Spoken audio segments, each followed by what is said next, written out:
Desde que Five Nights at Freddy's 4 saiu há uns 10 anos atrás, uma coisa que a comunidade nunca deixou pra trás sobre esse jogo é a caixa. Essa caixa vem assombrando muitos fãs de FNAF há muito tempo. E quando Scott finalmente disse o que tinha dentro dessa caixa, foi uma decepção. Como assim o Scott esqueceu o que tinha dentro da caixa?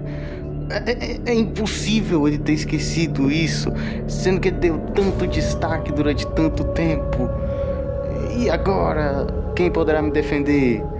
E aí, mais de um ano depois, saiu o segundo trailer do filme de FNAF 2. E vemos a Vanessa tirando troféus do William de dentro de uma caixa. Será essa a resposta para a caixa do FNAF 4?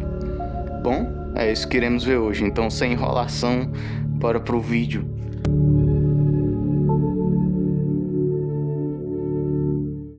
A teoria que eu vou falar sobre hoje, Trophy Box, surgiu quando o segundo trailer do filme de FNAF 2 saiu.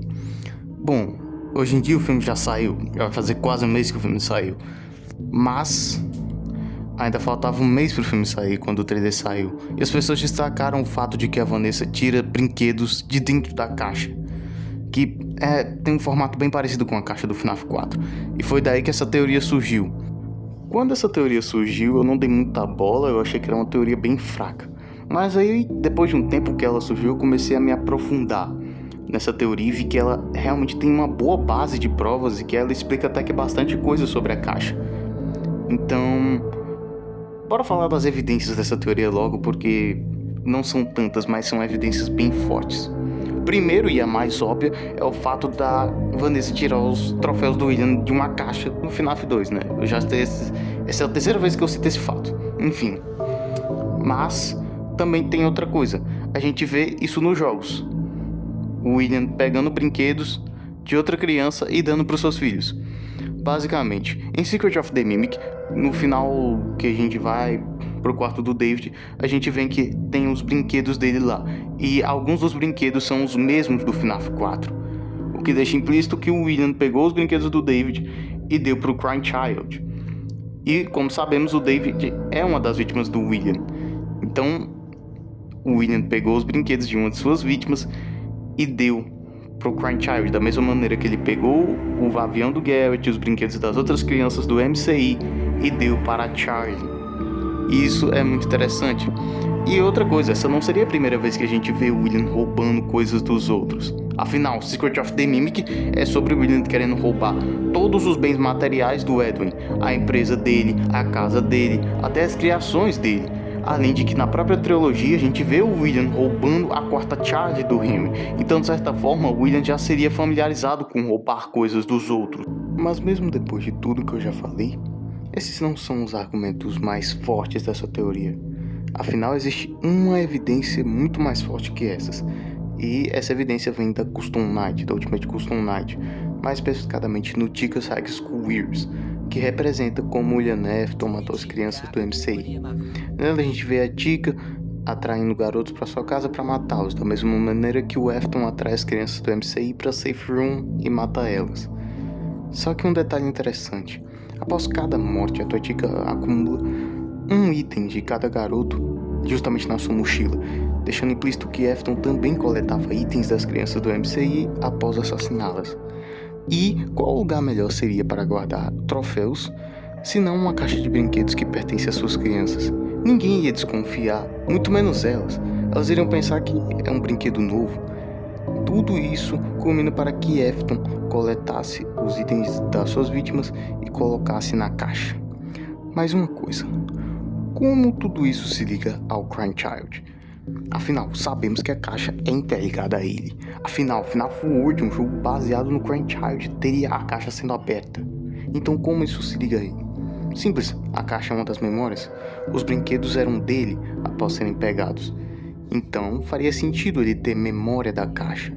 Então, recuperando a memória do que tem dentro da caixa, ele recupera mais uma memória, o que ajudaria a fazer o Happy HT, a libertá-lo.